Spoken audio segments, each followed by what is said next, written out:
Molly May, will you come out to play? Your smile takes the edge off of the day, and you're a light that brightens. This is Molly May, a Bod Pos Pod and other nice stuff with me, Molly May. But guys, fucking hi, Chabish, it's me, Molly. This feels good. Like you're sitting at your coworker's desk who has a space heater under their desk. Good. You know, like when you're like collabing with a buddy quick at work and you're like, oh my God, your chair's so comfy and why is it so warm under here? And they just have like an upscale desk situation that they gave themselves. And those people always tend to have like one of those footstools too that are like ergonomically propped up and shit. So like your feet get like a nice angle that completely affects the rest of your body. And they're just like super highly effective and also like mega snugs people. I have never been responsible enough to have one of those kinds of items. I would burn the entire place down. But this kind of feels like that. It's been a hot minute. So I guess you always get what you put out there. And this is my equivalent of the coworker's space heater. Took a cute little hiatus to have a hot New York minute. So I want to spill it all and then give you some big girl travel tips. Because I've been doing a lot of flying lately. And I have learned some things that can make being a big girl a little more comfortable for you. But, oh my God, the song of the week. I'm just going to go there. We have 9. We had 9 today. And I'm sitting here with this like fucking bar napkin in front of me. And I'm going to tell you the story because the story of how we got to 9 here is important.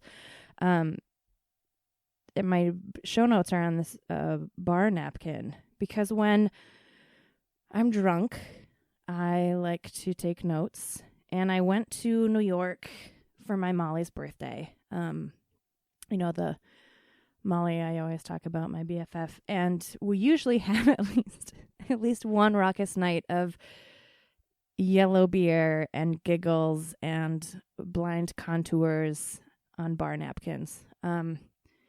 If you don't know what a blind contour is, it's when you don't look down at your paper and you're just looking at your subject and you're drawing them.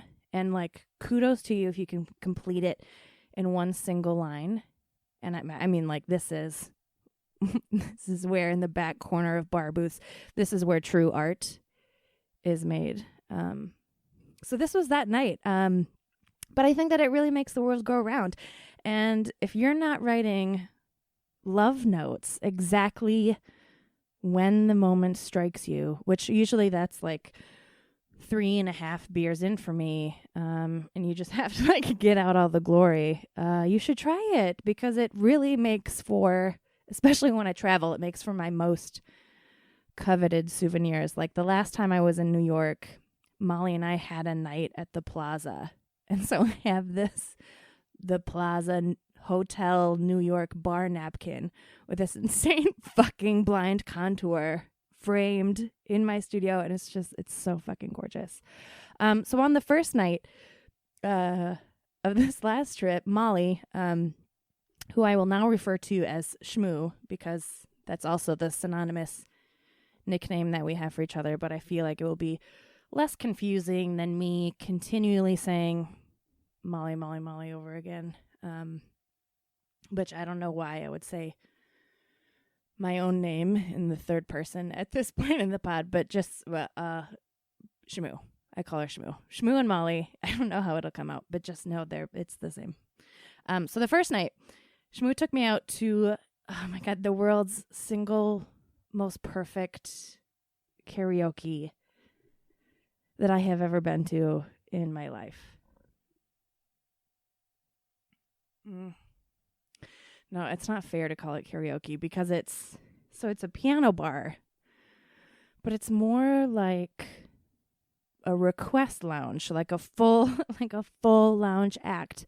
But everyone that fucking sang was like, I mean, I was like clenching my heart the entire night, and the room was wholeheartedly engaged in the entire thing, and it was just so lovely. It's like the inside of this place is like an interesting cross of Art Deco and like the early 60s, but it's not mod, and it's just very relaxed and like seafoam green and golden light. And there's a baby grand in the far corner with like this 3x3 foot stage attached to it that like I barely fit on, honestly, in a singular mic.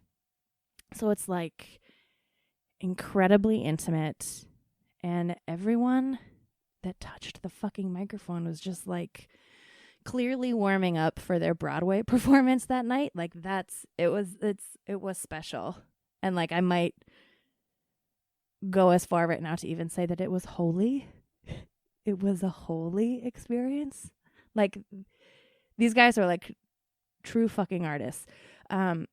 So because you're getting live piano, the pianists like obviously have their own list of songs. So like every time we got a new pianist, they'd hand out, like their stapled songbook. And every time we got a new one, I'd be like, sir, hi. Do you have any Reba McEntire? Because I didn't see it in your thing. Because, they have like, they'd have notes like Beatles, just ask, like what song do you want to sing by the Beatles? So I thought it'd be like, excuse me, do you know any Reba? They're just like, Jesus fucking Christ. This is country bumpkin, Iowa girl. Let's sing Reba McEntire. So I guess that would be my only request of Sid Gold's request lounge, is to get some Reba on those sheets. But anyway, Shmoo and I's first song was Sugar Pie Honey Bunch. And we wanted to do a duet, like a safe duet, a warm-up, like here we go type of moment.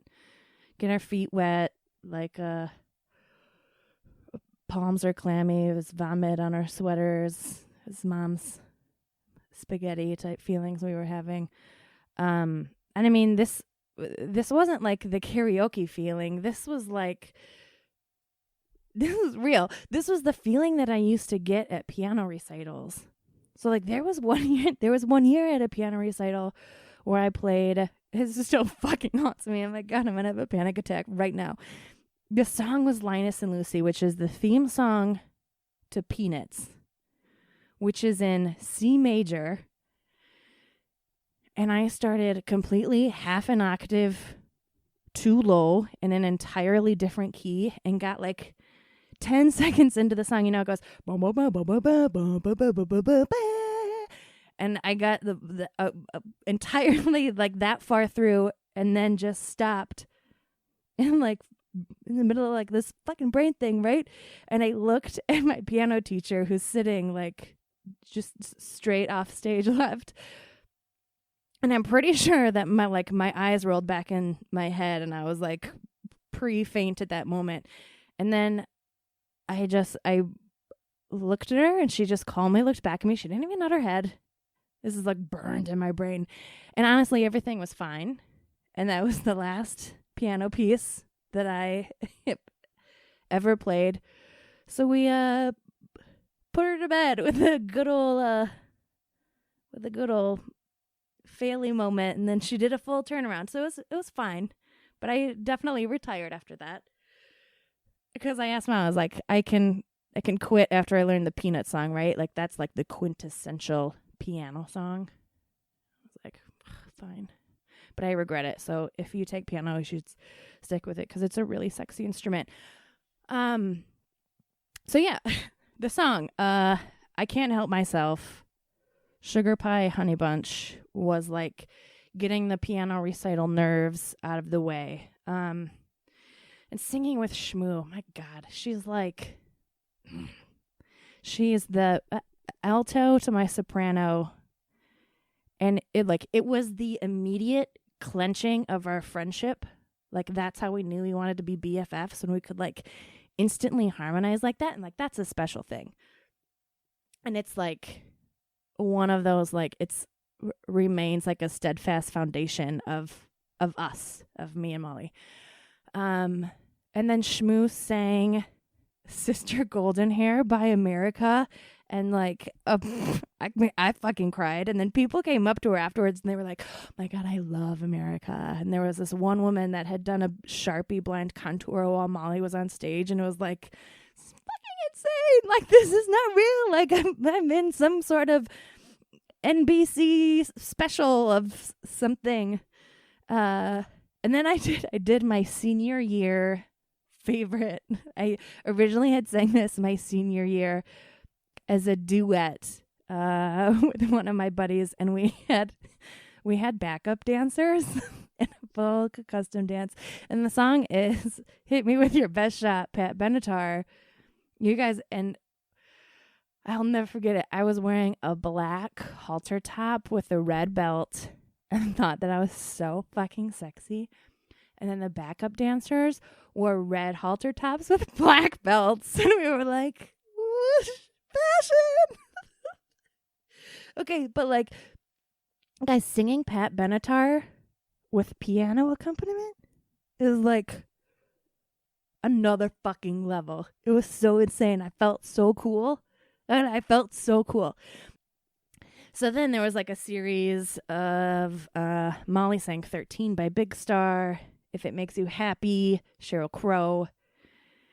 And I mean, like, if anything right now, I'm just giving you like a real gorgeous suggestion list for your next karaoke night. Like, these were all like hammering them home, A+.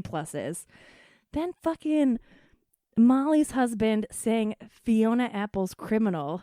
And to hear, oh my God, to hear any man clench the microphone and passionately belt the lyrics, I've been a bad, bad girl, when you're like drowning in your fourth beer, it's like, it's really a privilege and a luxury. And I had full on hard eyes the entire night. It was so lovely.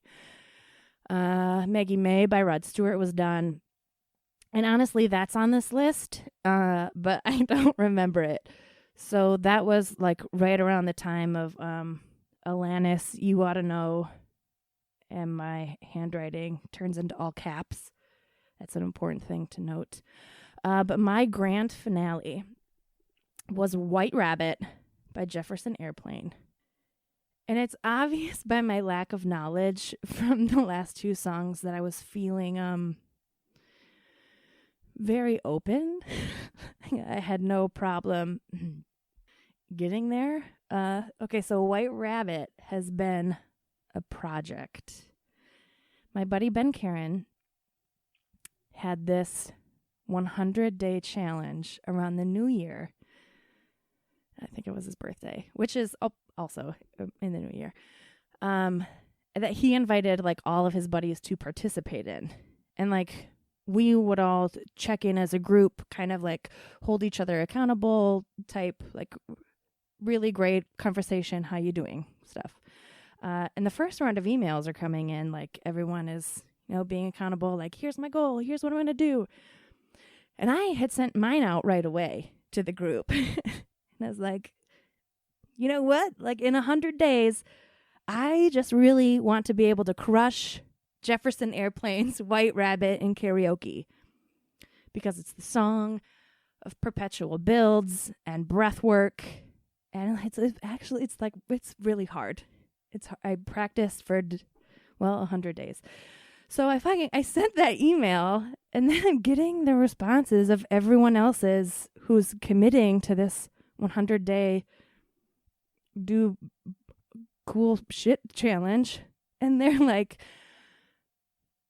oh my God, they're coming in and they're like, I'm going to suspend judgment and create wellness in my community and flower and produce fruit from my own vagina. And like this is just like the caliber of gorgeous company that my buddy Ben keeps. And I'm like, nah, I'm just gonna sing this karaoke song like a big fucking dork.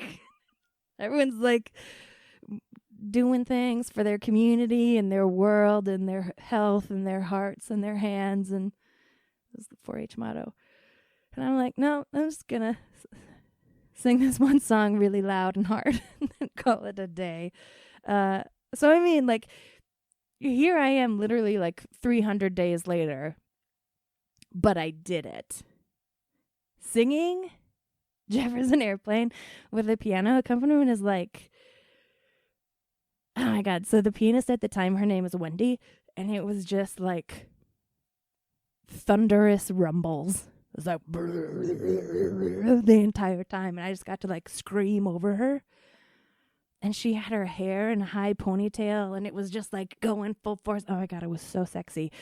And I'm just like going all gangbusters, and I'm literally like crouching on the ground in like the squatty potty position because I can't breathe, and I'm trying to hit all those high notes, and my face is so red, and I'm just a sweaty mess, but somehow I'm pulling it off. And like, and it really felt like I pulled it off. People cheered. They were excited about it. But like, that's what I imagine Beyonce felt like anytime she sings the national anthem. It was like she just crawled right inside me, and it was like, you're going to fucking nail Jefferson Airplane. Here we go. You've worked 100 days. This is your moment. So really, the place is called Sid Gold's. So to Sid Gold's request room, you're fucking gorgeous, and I love you, and I'll come back to you every time that I'm in New York, because it's seriously, it's so good. It's so good. And Molly and I did so many other lovely things while I was there. It was really a whirlwind 4 days trip, but like Sid Gold's was, I almost said that it took the cake, but like Sid Gold's was like the first piece of like fucking high-V sheet cake. Like the kind they serve at high school graduations that has like the little flowers on each separate piece of cake. It's like pre-cut. And it's so moist that it actually almost quenches your thirst. And it doesn't even matter what flavor it is, because no, my God, it's fucking sheet cake from Hy-Vee. There's nothing better. And then the host sends you home with a piece, and you're just like, you can't wait to get home and eat this piece of Hy-Vee sheet cake in bed. That's what Sid Gold's is like. It's like the first piece and the eating it naked in bed piece. It's so good. It's the best analogy I've ever had in my entire life. Someone make a t-shirt of it. Sid Gold's is like Hy-Vee sheet cake. And there's like a very select audience that would understand what that means. But here you are. We went shopping to all of Molly's favorite boutiques and bookstores, which I'm an ultimate fan of bookstore shopping because it's my favorite place to fall in love with new color stories. Because like you walk in there and it's like, that cover art's really sexy, and that cover art's really sexy, and that cover art's really sexy. And then after that trip, I came home with so much inspiration that the logo of this show was born. And I was like, there we go. She had to get away out of her little cardboard box shaped like Minnesota. And that day, the sweater I was wearing was a big hit. And I almost was going to make it my what I can't take off this week, but I've done it before. I literally can't take it off. But like a repeat is always good if it's that good. And it's that cream oversized men's sweater from ASOS that I just tuck into a pair of pleated high waist denim.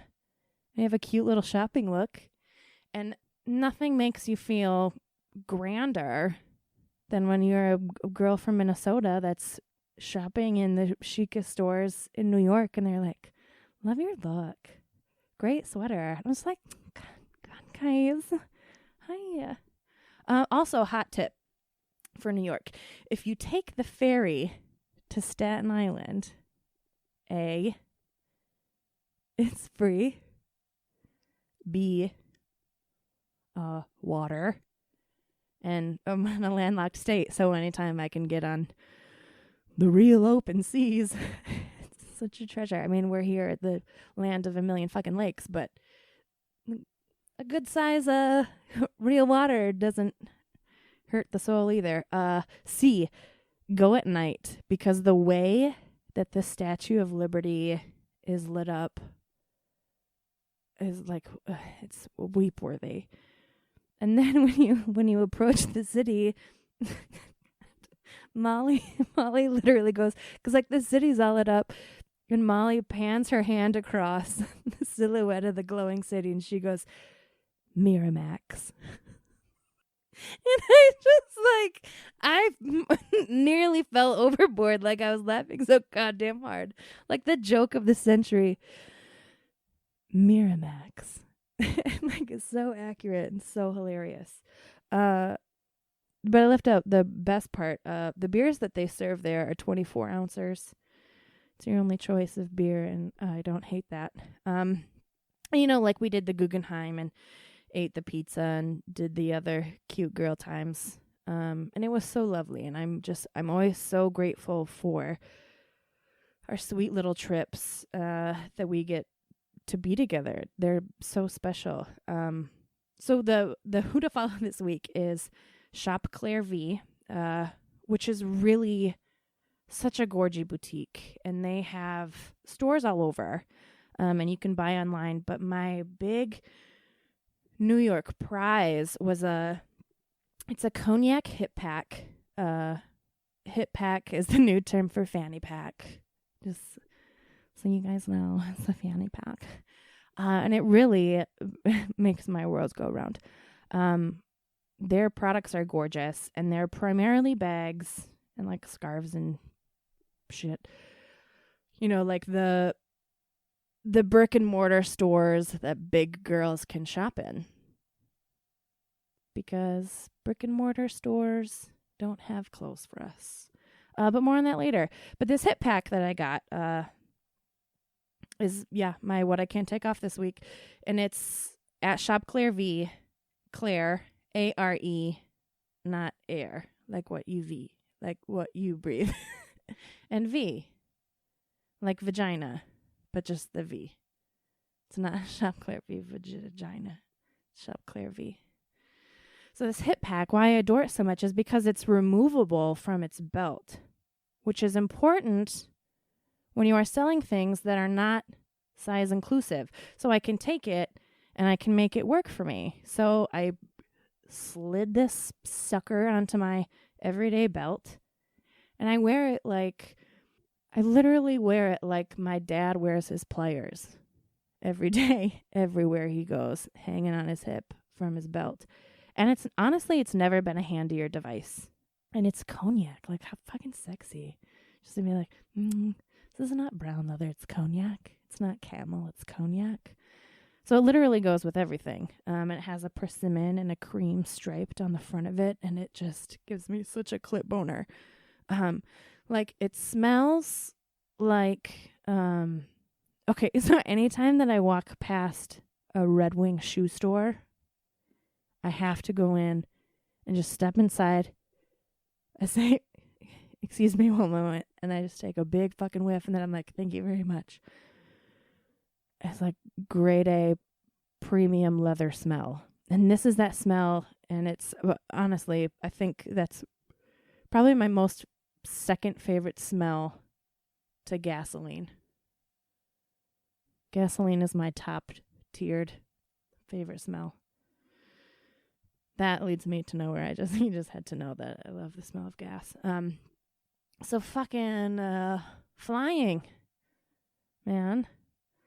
I've learned some things, and I have picked up some big girl tricks, and I'd be doing life wrong if I kept it in.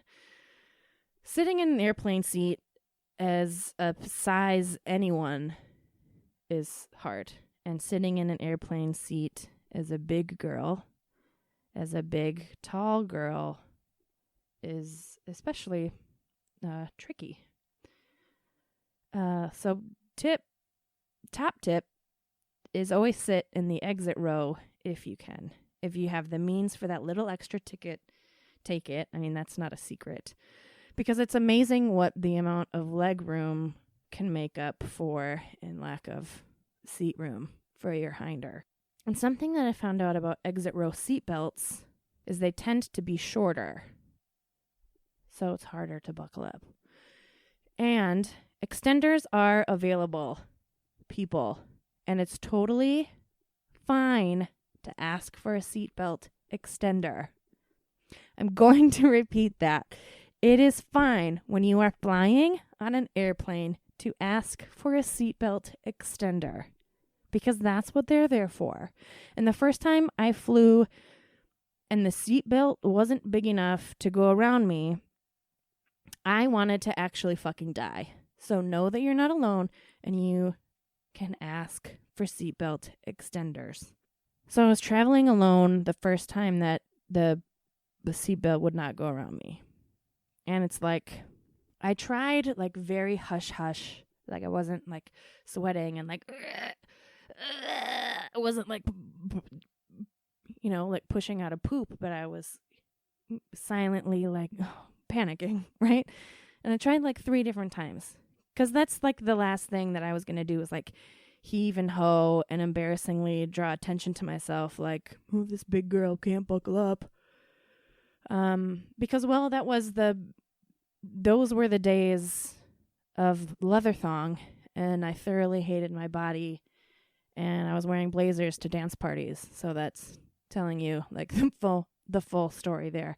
So lucky me on that flight, I tucked both parts of the seatbelt literally under my belly, as though, like, like lifted up my belly, and then put the seatbelts underneath. So my belly sat over it, so they looked like they were connected in the middle. I wasn't buckled up. And I set my sweatshirt on my lap in case the flight attendant wanted to check me, but like, I wasn't buckled up.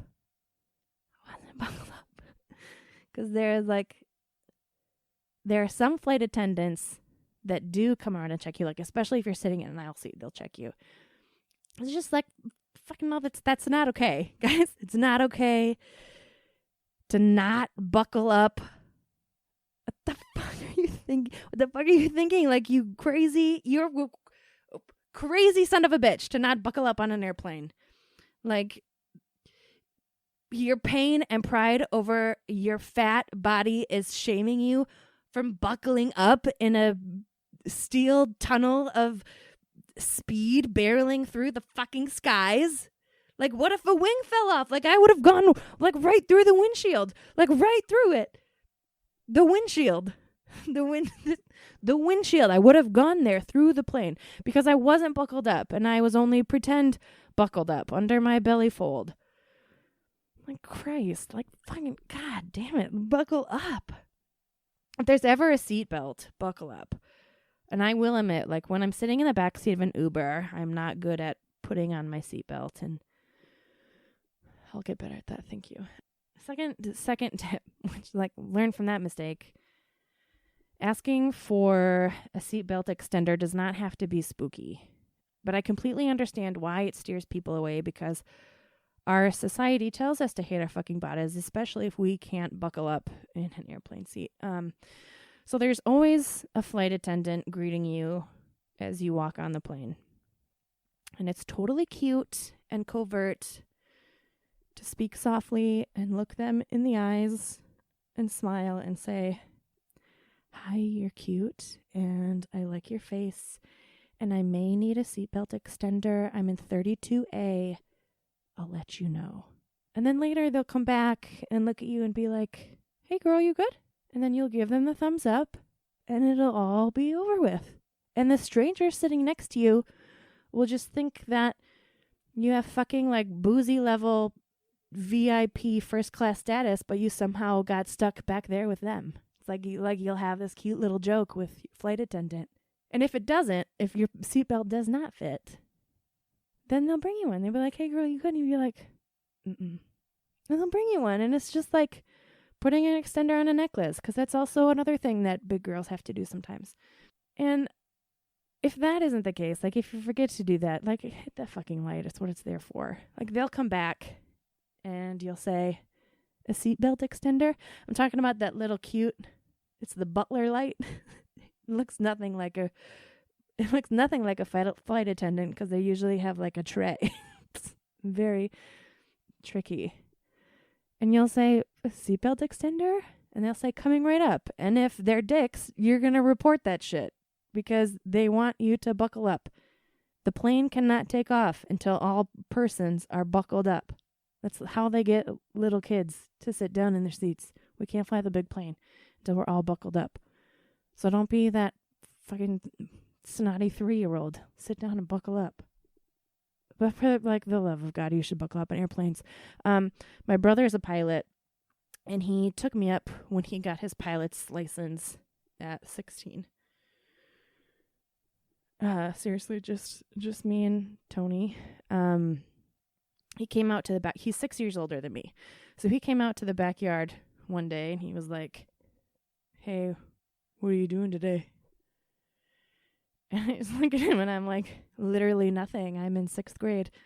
So we packed a cooler, and we tried to fly to New York. And we got stuck in Ohio for the night in thunderstorms. And we took the small airport, like, loaner car, and we went and saw some really bad Tim Allen movie. And we camped out in a tent under the wing of the Cessna and ate Pop Rocks. But he used to do this trick whenever we would fly. He would put a pen on the dash of the plane and then do a nosedive. Just, like a quick little nosedive in a little baby Cessna with your 16-year-old brother. And so, like, the negative G's will, like, float the pen back in the air. And it was so fucking cool and so spooky. And, like, you can feel it go through your entire body. And then you just, like, bring it up when the pen was, fully in the back. And, yeah, I was buckled up. So buckle up. It's seatbelt extenders exist, and you should ask for them. And it's what they're there for. Can you imagine if I had not been buckled up on that airplane? I'd have flown right to the back. Just like, they're sitting there, like, just fucking sitting in a metal bin, secretly screaming, like, ask for me! Ask for me! I long to be inserted into. Like, these horny little fucking seatbelt extenders. Last tip. I love sexualizing inanimate objects like seatbelt extenders. Don't put the armrest down until you have to. This sounds so basic, but it's a trick you learn. Put them up when you're scooting into your seat, because scooting into your seat is already impossible enough. And the last thing you need is getting poked in the butthole with an armrest. And leave them up. Don't put them down, and you'll allow your hinder to widen. Because you have a side seat. And if these travel tips don't pertain to you, if I haven't lost you yet, you're still here, know that people do have these problems. And they're your best friend. They're your aunt. They're your coworker with the space heater under her desk. Travel courteously, because it's already hard enough for all of us. And oh my God, take those fucking panic pills the doctor gives you before you fly. Like, God bless lorazepam and keeping my travel anxiety away. Love you, Chabis. Schmooch, schmoochy and buckle up. Schmooch, schmoochy. Cut me off now. Schmoochy. End the tape. I will keep going. I'm on a roll.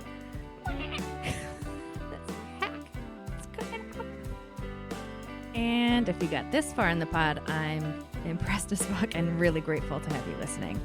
If you want to know more information about me or the show, check out the show page on matriarchdm.com, where we host all of the What I Can't Take Off, our progressive Spotify playlist from the songs of the week, and obviously the reminder of who to follow for the week, all in a nice little fucking Matriarch digital media bow. Theme song is Molly May by Ben Karen. Like, I'll never get over saying that. It's so good, right? Thanks for listening. You're so cute.